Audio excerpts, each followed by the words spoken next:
Hi everyone, I'm Linda Dolke. I'm a demonstrator with Stampin'Up here in Australia, and today we're going to be making this cute card. It's shiny and sparkly and fireworksy, ready for the new year. So it's a New Year's Eve card. Not something I normally do, but I loved the idea of making an eclipse card in this style. Also, if you're in Australia, look out for a cute tip on how to store framelits that might help you. Enjoy the video. So for today's eclipse card, we're going to have a little bit of fun and go with a New Year's Eve theme. I'm going to be using this awesome paper. Now this is from the holiday catalogue, and you'll find that's this one here, and you're going to find it on pages 36 and 37, this whole suite of beautiful mixed metallics. So there's coppers and golds and silver and even this beautiful champagne colour, which is a new foil that we have. And these papers are just beautiful. There's 3 sheets of each of the specialty papers in the pack, and this is one of them. And this one reminds me of like fireworks, and I thought how perfect would that be for a Happy New Year's card. So with eclipse cards being all the rage at the moment, if you haven't seen an eclipse card before, I'm going to show you really a simple way to do them. They're really popular, and mostly you see them made with the letters, the large letters that we have, although you can use other shapes as well. But usually it's the letters, but not everyone has the letters, and the letters are a bit of an investment. They're $172 here in Australia, and a lot of people go, oh, that's very expensive for some dies. You do get 37 framelits, 37 alphabet pieces in the pack, so that's of course your alphabet plus all your punctuation, you know, question marks and ampersands and all that kind of stuff. But we also have in the catalogue the large numbers, and I'm thinking, okay, so we want to do a Happy New Year's card with large numbers. Obviously we're ringing in 2018, so that's what we're going to do. So I've already cut my pieces to size. I've got a piece of champagne foil here. You could use silver as well. When I originally made this card, I did do it in silver, but don't worry, it looks fine in either. So if you don't have the champagne, it's not the end of the world, but the design in the firework embossing on this beautiful paper is actually champagne, so that is a perfect match if you have the champagne foil. Alright, so I wanted to colour it so it looks like a night sky, and the colours I'm going to use are Dapper Denim. I should have cleaned my ink pads, but oh well, they're well loved and well used. Dapper Denim and Night of Navy are the 2 colours. So Dapper Denim is actually a current in colour. This one's going to be around until the middle of next year. But I'm just going to ink it up. When you're brayering, I'm using the sponge brayers. I love these things. They are so forgiving and give you such a beautiful effect. Really quick and easy way to add a sponge background to almost anything. So when you wanted to ink it up, you go around in one direction. So not backwards and forwards like this, but actually one direction, around and around, to make sure you get ink all the way around on the brayer. And then I'm actually going to start at one end, so I'm going to call this the top of my piece, because I want it to be darker at one end than the other. And I'm just going to go all the way from top to bottom. And because I started at that end, it's a darker colour here because the ink was fresh and new. And then I'm going to ink it up again in exactly the same way and repeat exactly the same process. I'm sorry if I'm shaking the camera a little. I'm trying not to. It'll be worse when I use my big shot. But you should start to get the idea of how this looks. So you just keep doing that until you're happy with the colour that you have, bearing in mind that I'm going to be adding the navy as well at the top to really darken up that sky. And I'm going to keep going until I think, yep, that's the colour I want. I do want the whole thing coloured, but I just want it to be darker at the top. Oh, it's starting to look really nice. Just need to hold it in spot. You do need to make sure you have a piece of paper underneath for obvious reasons. It does make a little bit of a print where you've been working. One last one. Okay, I'm pretty happy with that. That's looking really nice. Okay, then I'm going to move up with my next brayer. So I actually don't, some people wash their brayers, you can. I don't. I just reserve whichever colour I've used always for that colour. So for example, my Night of Navy brayer is always used for navy or dark blue And then I have a one for greens, and I have one for yellows, one for blue, pink. So yeah. Now I'm going to start the same end, and I'm going to add some navy. I'm not going to go down as far this time because I want to just have my sky dark at the top. I'm only going to do this a couple of times because I just want to give that a little bit more darkness to the top of it. And these two colours look fabulous together. I've used them quite a bit, but you know, you can experiment with all different blues. That's looking nice. There we go. All right. Okay.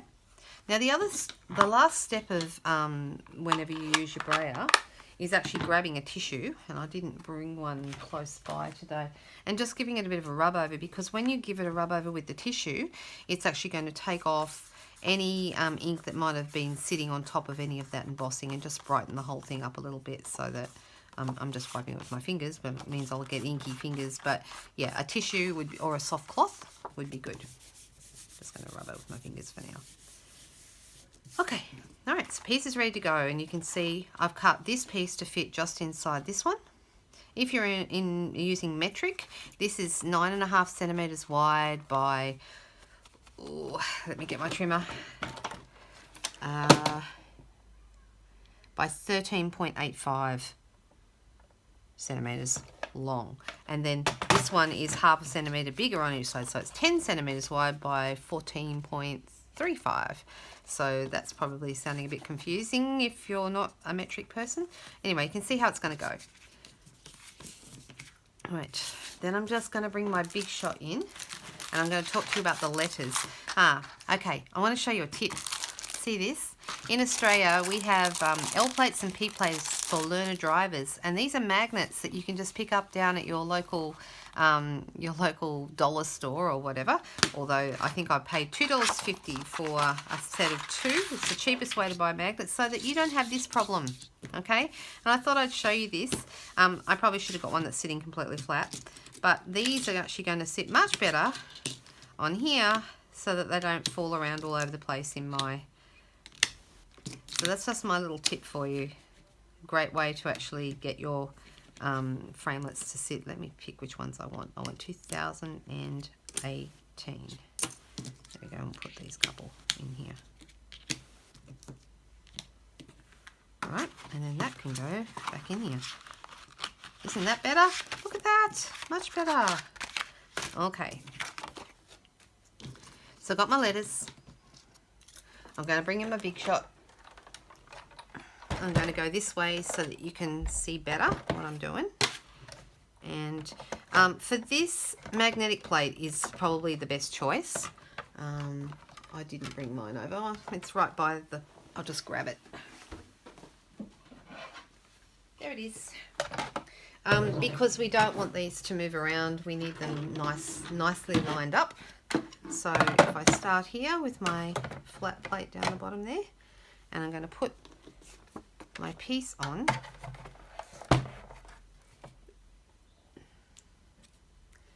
and I'm going to line these up across my... So if you haven't seen an eclipse card before, how they work is that you'll be cutting out all the pieces, and make sure you save all the pieces, and I'll show you why when I put this card together. Okay, that's pretty good. Maybe move it a tiny bit more. So you just need to make sure you've lined them up pretty well, down the bottom in particular. And then we're going to run that whole thing through.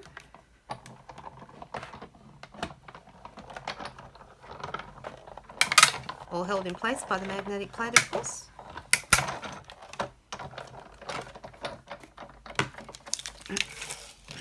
And you're going to pick that up very carefully because we want all the pieces, and move the big shot out of the way. I'm sorry about the, I'll turn that over. I'm sorry about the big shot. It always makes the camera wobble a bit, and it just can't be helped, unfortunately, on these tables. All right, so what I'm going to do is I'm going to pull out all the pieces, and I mean all the pieces. So I want the top of the 8, the bottom of the 8, and the 8 there. The 1 is nice and easy. That's just one basic shape.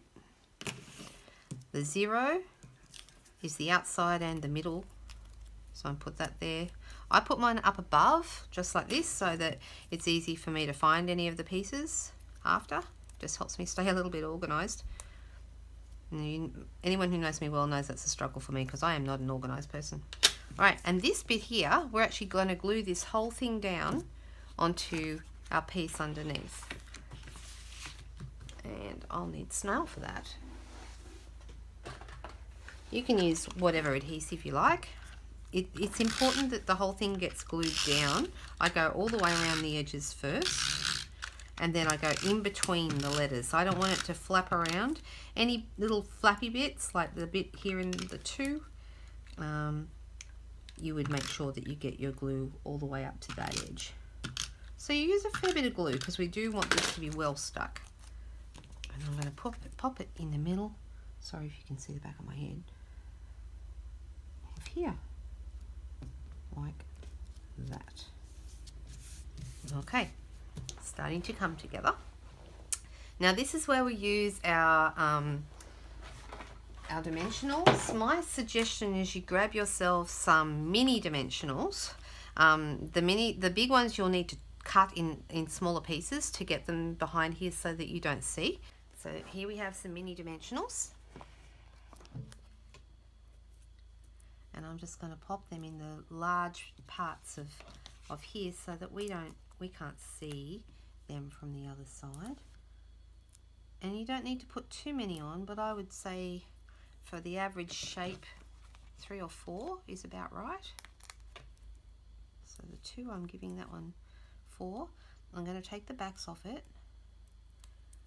and I'm going to pop it right back in where it came from.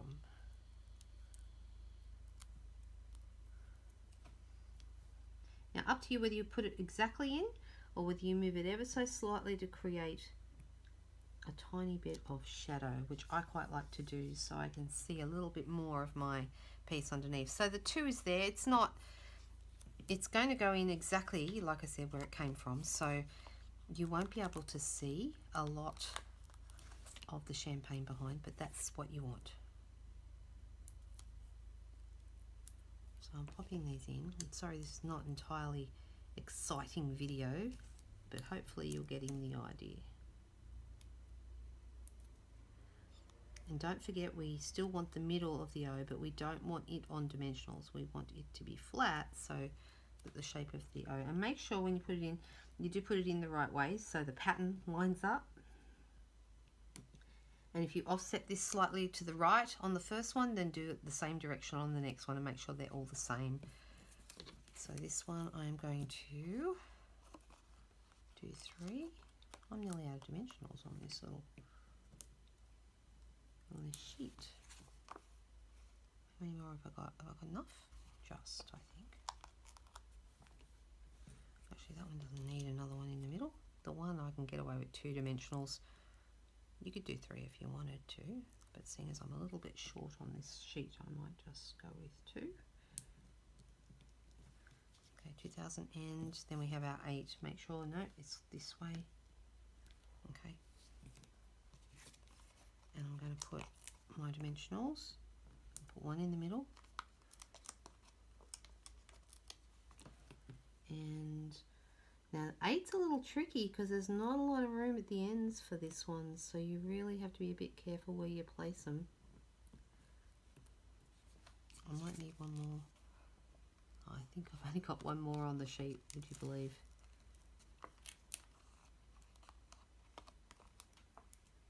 And here it is.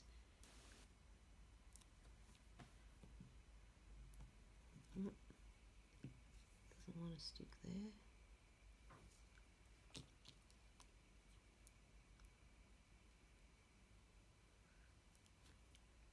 I've realised halfway through this video too that I really should have worn my glasses today. I'm kind of blind without my reading glasses. So if things look a bit wonky, that could be why. Alright, making sure the pattern lines up and we're ever so slightly offsetting that. Alright, now I've got these little pieces left over, and what I want to do is put some snail on the back of them, and I'm just going to insert that straight back into the hole where it came from so it lines up with the pattern. And you just want to make sure it goes all the way flat. Same with these guys. This is the bottom one. And it goes right in here. And then the top one. And it goes right in here. And pretty much this is it. This is the card. I'm just going to finish it off with a little bit of ribbon. And you could put a bit of glimmer paper across the bottom here. You could do nothing. You could leave it just as it is. I think it looks really nice. I'm just going to use my ribbon scissors here to chop this in half or in where I want it. And I'm just going to tie a little knot down the bottom here. Need a second pair of hands, someone to stick their finger there. I know you all would if you could. Instead you'll just watch me struggle with it. It's okay. I've also got a sore finger, so I'm kind of trying not to use that one. That's the one on my right hand, my index finger on my right hand. No, not my index finger, the middle finger on my right hand. I'll show you, but then I'd look like I was giving you a rude gesture. Alright, so anyway, you get the idea, alright? So I'll neaten that up a bit in a minute. Let's just turn it around where it should be. Make it sit. Anyway, you get the idea. I'm using Whisper White cardstock as my card base because I really do like Whisper White for card bases. And I would hit that down with the bone folder and then pop the whole thing together and the card is done. Okay, turned out pretty nice. So this would be a great card to send to someone to welcome in the new year, or if it's not something you'd normally do, I just thought it was really nice, a nice way to welcome you to 2018 here on my blog and on my YouTube channel. And if you do want to make a card like this, all you need is the numbers. That's these guys, the large numbers. They are fabulous and much cheaper purchase than the alphabet. So, so if you're after anything, if you'd like to purchase anything, please visit my blog at lhiggins.blogspot.com. You hit the shop now button, and if you're in Australia, anything can be sent straight to your door for a low postage charge anywhere in Australia. So that is a great way to get your product. You can shop 24 hours a day, and you don't even need to speak to anybody. It all just comes straight to you. Please hit the subscribe button if you'd like to see more of my videos, and thanks so much for stopping by today. Bye.